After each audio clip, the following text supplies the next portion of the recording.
Hello बच्चों। आज हम लोग क्लास 10th का जो इलेक्ट्रिसिटी चैप्टर था उसका लेक्चर नंबर 5 इलेक्ट्रिकल पावर को आज का टॉपिक हमारे लिए इलेक्ट्रिकल पावर होगा। तो पिछले कुछ क्लासों में हम लोग बहुत से टॉपिक को कवर कर लिए, थोड़ा एक बार उसको ध्यान दें। सबसे पहले मैंने वोल्टेज पढ़ाया था, उम्मीद है आप लोगों को वोल्टेज समझ में आ रहा होगा। वोल्टेज के बाद हमने करंट के बारे में पढ़ा। सबके पास आप इलेक्ट्रिकल लगाते रहिएगा, इलेक्ट्रिकल वोल्टेज, इलेक्ट्रिकल करंट। इसके बाद हम लोग पढ़े ओम्स लॉ। क्या पढ़े हम लोग? Ohm's law.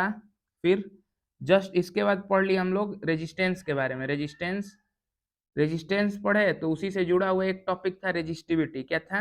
रेजिस्टिविटी। हमने रेजिस्टिविटी भी पढ़ लिया। ठीक। रेजिस्टिविटी पढ़ने के बाद हमारा जो नेक्स्ट टॉपिक रहा वो था कॉम्बिनेशन के ऊपर। क्या था? कॉम्बिनेशन के ऊपर। अब कॉम्बिनेशन के बाद आज का जो हमारा लेक्चर है वो है पावर के ऊपर और एनर्जी के ऊपर। पावर और एनर्जी जैसे ही कंप्लीट होगा इसके बाद अगले लेक्चर एक और लेक्चर लाना पड़ेगा जिसमें हम इन सब का एप्लीकेशन, जो डोमेस्टिक सर्किट वायरिंग, ये सब जितना भी बाकी है वो सब हम उस वीडियो में करने की कोशिश करेंगे। तो आज का हमारा कोशिश क्या है? पावर या इलेक्ट्रिकल एनर्जी को करना। तो पहली बात, आप इलेक्ट्रिकल पावर को इस तरह समझिए कि हम जो बचपन से पढ़ते आ रहे हैं कि पावर क्या होता है। पावर क्या होता है? तो पावर हम पढ़े हैं कि the rate of doing work. तो यहाँ the rate of doing work by charge particle, the rate of doing work. यहाँ कार्य कौन करेगा? तो by electrical energy, by electrical energy in per unit time, in per unit time. मतलब जो हम पावर छोटे क्लासों में पढ़ के आए हैं, जो हम पावर छोटे क्लासों में पढ़ के आए हैं सेम वही, बस यहाँ पे क्या जुड़ गया है? Electrical energy. तो पावर का आपको क्लास 9th में फॉर्मूला आप लोग पढ़े होंगे कि पावर इज इक्वल टू क्या होता है? Power is equal to work upon time. तो आप इसको ऐसे कर दीजिए, वर्क अपॉन टाइम को ऐसे आप इलेक्ट्रिकल वर्क भी लिख सकते हैं। क्या लिख सकते हैं? Electrical work upon time. और वर्क आपको पता है किसके बराबर होती है? एनर्जी के बराबर। किसके बराबर होती है? एनर्जी के बराबर। तो इसको हम एनर्जी अपॉन टाइम भी लिख सकते हैं। तो यहाँ से पावर बराबर वर्क अपॉन टाइम बराबर इलेक्ट्रिकल वर्क अपॉन टाइम बराबर एनर्जी अपॉन टाइम। ये तीनों जो है आप इसको याद रखेंगे। ये आपको कहीं भी किसी फॉर्म में दे, आप समझिए कि वो इनडायरेक्टली किसका बात कर रहा है? पावर का। अगला टॉपिक आता है कि यूनिट ऑफ पावर क्या होगा। यूनिट ऑफ पावर क्या होगा? तो ध्यान से सुनिए। देखिए, इसका डिराइव्ड यूनिट जहां तक बात किया जाए, जो फॉर्मूला से यूनिट निकाला जाता है वो होता है, वर्क का होता है जूल और टाइम का होता है पर सेकेंड। तो जूल पर सेकेंड। लेकिन इसका एसआई यूनिट जो होता है, जो एसआई यूनिट वो क्या होता है? तो वो होता है वाट। क्या होता है? वाट। तो यहाँ से हमने जो पावर है उसका डिराइव्ड यूनिट भी निकाल लिया और उसका एसआई यूनिट भी निकाल लिया। उम्मीद है यहाँ तक आपको पूरा समझ में आ रहा होगा, इसमें कोई दिक्कत नहीं होगा। तो इस तरह पावर का हमने बेसिक डिफिनेशन तो कर लिया। अच्छा, अब देखिए, अब ये इन टॉपिक को मिटाता हूँ और यहाँ पे आपको पावर का जो नेक्स्ट सेक्शन है उसको शुरू कर रहा हूँ। अच्छा देखिए, अब पावर के लिए जो फॉर्मूला है उसे पढ़ा जाए। हम लोग इतना पढ़ लिए, यहाँ पे इसका फॉर्मूला डेरिवेशन मैं इसको सीक्वेंस में करूंगा इस तरह। देखिए, इतना बहुत है फॉर्मूले के लिए। यहाँ से मैं ऐसे कर रहा हूँ। देखिए, इसके अब जो फॉर्मूले हैं, अलग अलग पावर के फॉर्मूले आपके बुक में दिए, वो कैसे आए? देखिए, सबसे पहले हम क्या पढ़े हैं? पावर बराबर वर्क अपॉन टाइम। हम क्या पढ़े हैं? पावर बराबर वर्क अपॉन टाइम। हम एक बात जानते हैं, therefore work is equal to voltage into charge, potential difference into charge. कहेंगे ये कहाँ से आया? तो आपको पता होगा कि वोल्टेज बराबर होता है वर्क अपॉन चार्ज। तो यहाँ से हमने क्रॉस मल्टीप्लाई करके निकाला, वर्क बराबर क्या होता है? Voltage into charge. और इसको हम यहाँ वर्क के जगह पे रख दे रहे हैं। तो देखिए क्या होगा, इसको रखते ही क्या होगा? पावर का एक हमें नया रूप दिखेगा कि पावर जो है वर्क के जगह पे क्या रखो? Voltage into Q upon T. अच्छा, Q अपन टी को हम क्या बोलते हैं? तो ये तो इलेक्ट्रिकल करंट होता है। तो यहाँ से क्या हो गया? P बराबर V इंटू आई। तो ये पावर का पहला फॉर्मूला जो आपके बुक में दिया गया है, पावर का पहला फॉर्मूला जो आपके बुक में दिया होगा वो यही दिया है। तो याद रखिएगा, ये बहुत इंपॉर्टेंट डिराइवेशन में कुछ है ही नहीं, बहुत आसान है। चलिए, पहला यहाँ पे हमने डिराइव कर लिया। तो अब इसके बाद आपके बुक में और भी दो ठो दिए होंगे, उनको भी थोड़ा ध्यान से देखा जाए। देखिए, पावर बराबर वोल्टेज इंटू करंट, ये हमने निकाला। अच्छा, ओम्स लॉ क्या होता है? ओम्स लॉ होता है V बराबर क्या होता है, V is equal to I R. Ohm's law क्या होता है, V is equal to I R. तो हम इसी को थोड़ा आगे बढ़ाते हुए यहाँ से आप I का वैल्यू निकालिए।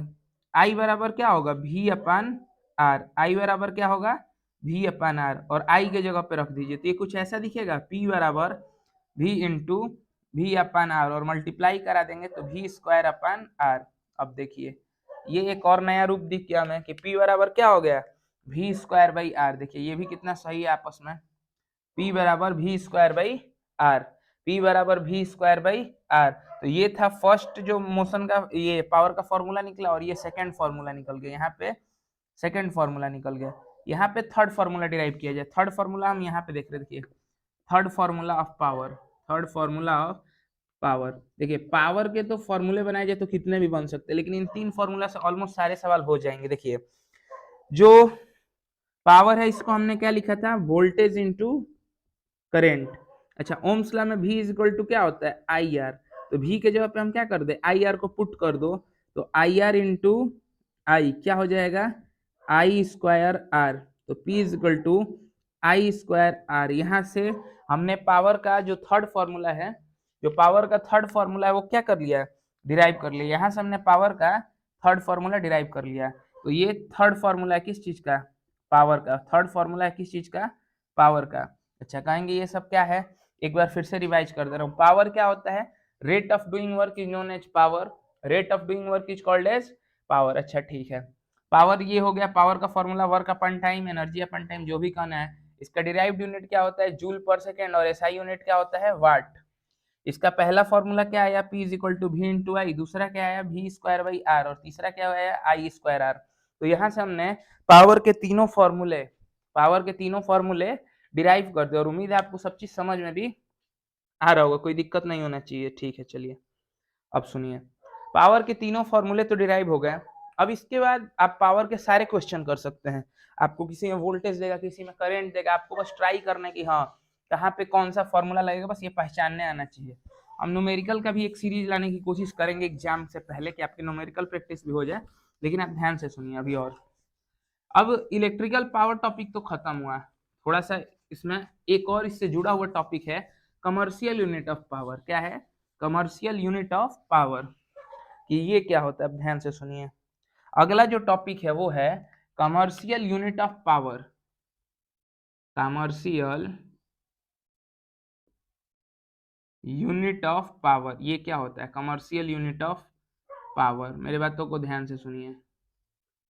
मतलब हम अपने जो व्यापार के जीवन में, व्यापारिक जीवन में, हम पावर के यूनिट को कभी वाट नहीं पाते, हम पाते हैं कि किलो वाट, एक यूनिट। लोग बोलते हैं ऐसे, एक यूनिट का कॉस्ट इतना है, एक यूनिट का कॉस्ट। जैसे अभी रूरल एरिया में चल रहा है 5 रुपीज पर यूनिट, और अर्बन में चल रहा है 7 रुपीज पर यूनिट। तो ये यूनिट क्या होता है, यही अब हम लोग को समझना है। ये जो यूनिट होता है ये हमारे कमर्शियल लैंग्वेज है। क्या है, कमर्शियल लैंग्वेज। अब ये क्या कहते हैं, देखिए कह रहा है यदि आपके घर में 1000 वाट के अप्लियंसेस हो, कितने के हो, 1000 वाट के क्या हो, डिवाइस हो, और वो 1 घंटे तक क्या करें, वर्क करे, तो वो कितना एनर्जी कंज्यूम करता है, तो 1 किलोवाट आवर। कितना एनर्जी कंज्यूम करता है, 1 किलोवाट आवर, 1 किलोवाट आवर। और इसी को हम लोग क्या बोलते हैं, 1 यूनिट। क्या बोलते हैं, 1 यूनिट। तो यदि आपके घर में 1000 वाट के जो अप्लियंसेस है, डिवाइस है, वो 1 घंटे तक काम करे, तो वो टोटल कितना यूनिट एनर्जी कंज्यूम करता है, 1 यूनिट। अब बात ये कहता है कि 1 यूनिट में एनर्जी कितना होता है, तो देखिए 1 यूनिट में 1 किलोवाट आवर को बोलते हैं ना, किलोवाट आवर को। अच्छा देखिए, किलो मतलब होता है 1000, आवर में कितने मिनट होते हैं, 60, और 1 मिनट में कितने सेकंड होते हैं, 60।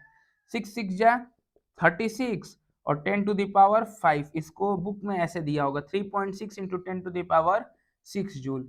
ओवरऑल आप ये भी बोल सकते हैं, जब आपके घर में 3.6 इंटू 10⁶ जूल एनर्जी कंज्यूम हो जाए, जब आपके घर में 3.6 इंटू 10⁶ जूल एनर्जी कंज्यूम हो जाए, तो आपके घर में 1 यूनिट बिजली कंज्यूम हो गया। मतलब आपको 1 यूनिट का जो प्राइस है, जो रेट है, उतना रुपए क्या करना पड़ेगा, पे करना पड़ेगा। तो जो कमर्शियल लैंग्वेज होता है, उम्मीद है आप मेरी बातों को समझ रहे होंगे कि कमर्शियल यूनिट ऑफ पावर क्या होता है। कमर्शियल यूनिट ऑफ पावर क्या होता है कि जब भी हमारे घर में 3.6 इंटू 10⁶ जूल एनर्जी कंज्यूम हो जाए तो वो क्या होता है, एक यूनिट कम बिजली हमने इस्तेमाल कर लिया। दूसरे भाषा में ये बोल सकते हैं कि जब 1000 वाट के डिवाइस 1 घंटे तक हमारे घर में नॉन स्टॉप काम किए तो हमने 1 यूनिट बिजली क्या कर लिया, कंज्यूम कर लिया। तो इस तरह हमने पावर और unit of power, commercial unit of power, सब चीज देख लिया। इसके बाद एक ये आता है कि सीरीज पैरेलल जो हम पढ़े थे उस टॉपिक को मैं अभी लेता हूँ इसी वीडियो में। देखिए हम जो सीरीज पैरेलल पढ़े थे लास्ट क्लास में कि सीरीज पैरेलल ये सब क्या होता है, तो सीरीज पैरेलल का हमने सारा फॉर्मूला निकाल दिया था। अब कहता है कि हमारे घरों में, चाहे एक टॉपिक है डोमेस्टिक सर्किट वायरिंग, शायद सिलेबस से बाहर है लेकिन इसी में वो भी कवर हो जाएगा। देखिए कह रहे ना कि सीरीज और पैरेलल में क्या है, थोड़ा इस पे चर्चा कीजिए। सीरीज पैरेलल हम फॉर्मूला तो पढ़ लिए, थोड़ा सीरीज पैरेलल पे चर्चा किया जाए। ठीक, तो इस तरह आप समझिए जो हमारे घरों में होता है वो क्या होता है, पैरेलल। और वो जो रिंग लाइट आता है, वेडिंग लाइट, जो जिसे हम लोग वो छोटे छोटे लाइट सजाने के लिए बनाया जाता है, वो क्या होता है, तो ये होता है सीरीज। अच्छा देखिए सीरीज में क्या दिक्कत है, तो यही दिक्कत है कि सीरीज में सब इंड टू इंड कनेक्ट होते हैं। क्या होते हैं, इंड टू इंड कनेक्ट होते हैं। तो यदि एक भी बल्ब या एप्लियंसेस क्या हुआ, डिस्टर्ब हुआ, क्या हुआ, डिस्टर्ब हुआ, तो पूरा का पूरा सर्किट क्या हो जाएगा, ब्रेक कर जाएगा, पूरा का पूरा सर्किट ब्रेक कर जाएगा। फिर जो सीरीज है, सीरीज में सबका इंडिविजुअल स्विच नहीं हो सकता, इंडिविजुअल स्विच नहीं हो सकता है। मतलब इंडिविजुअल स्विच नहीं हो सकता है मतलब कि एक स्विच से पूरे के जितने भी अप्लायंसेज है कंट्रोल होंगे, पूरे हर जगह इक्वल करंट जाएगा, इक्वल करंट जाएगा। अब ये बोलिए, ये कहेंगे कि इतना बढ़िया बात है, नहीं बढ़िया बात नहीं। सोचिए घर में फ्रिज भी है, आपका बल्ब भी है, तो फ्री ऐसा होगा कि यदि फ्रिज को जा रहा है 60 वाट तो इसको भी जाने लगेगा 60 वाट। बल्ब हमारा होता है 5 वाट का, 5 वाट का। आप बताइए 12 गुना अधिक जाएगा बल्ब हमारा, क्या हो जाएगा, यहीं पे फ्यूज कर जाएगा, या फिर वो फायर, उसमें फायर पकड़ लेगा, आग पकड़ लेगा। ठीक, तो ये सब मैंने क्या बताया, सीरीज के डिसएडवांटेज है, सीरीज जो भी हो। अच्छा सीरीज में ओवरऑल रेजिस्टेंस क्या कर जाता है, इंक्रीज कर जाता है।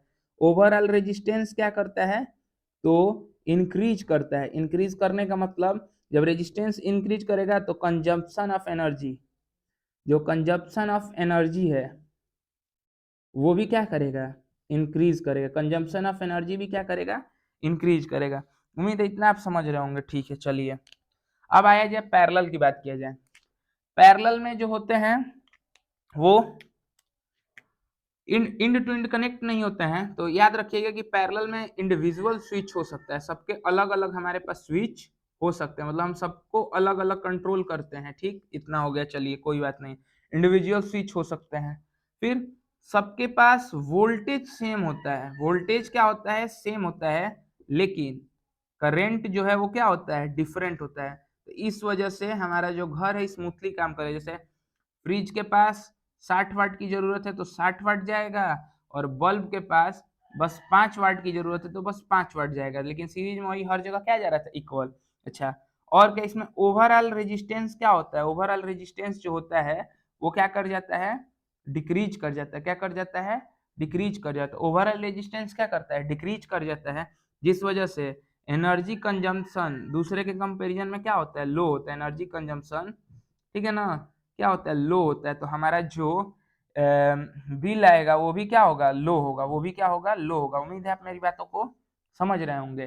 तो पैरेलल में और सीरीज में क्या अंतर है आपको समझ में आ रहा है ना। अच्छा इसमें एक किसी एप्लियंसेस के डिस्टर्ब होने से, एक किसी एप्लियंसेस के डिस्टर्ब होने से सर्किट ब्रेक नहीं होता है, इसमें सर्किट ब्रेक नहीं होता है। वहीं सीरीज में सर्किट ब्रेक हो जाता है। मतलब इस तरह समझिए कि यदि आपके घर में सीरीज कॉम्बिनेशन किया गया रहता है और किसी रूम का एक पंखा भी डिस्टर्ब होता है तो आपके पूरे घर में लाइट नहीं जाता है। लेकिन वही हमारे घर में ऐसा कुछ होता नहीं, मतलब हम किस कॉम्बिनेशन को करते हैं, पैरेलल कॉम्बिनेशन को। तो इस तरह हमने इस वीडियो में पावर के बारे में पूरा जानकारी ले लिया और सीरीज पैरेलल के जो डिफरेंस थे। अब बस एक वीडियो आएगा वो भी हीटिंग इफेक्ट के ऊपर, और डोमेस्टिक सर्किट वायरिंग भी मैं उसमें करा दूंगा, और जितने भी छोटे मोटे टॉपिक बचे होंगे वो कंडक्टर इंसुलेटर जो भी बातें हैं वो सब मैं उसमें कवर कर लूंगा। तो इस तरह हमारा 5वां लेक्चर कंप्लीट होता है। उम्मीद है आपको समझ में आ रहा होगा।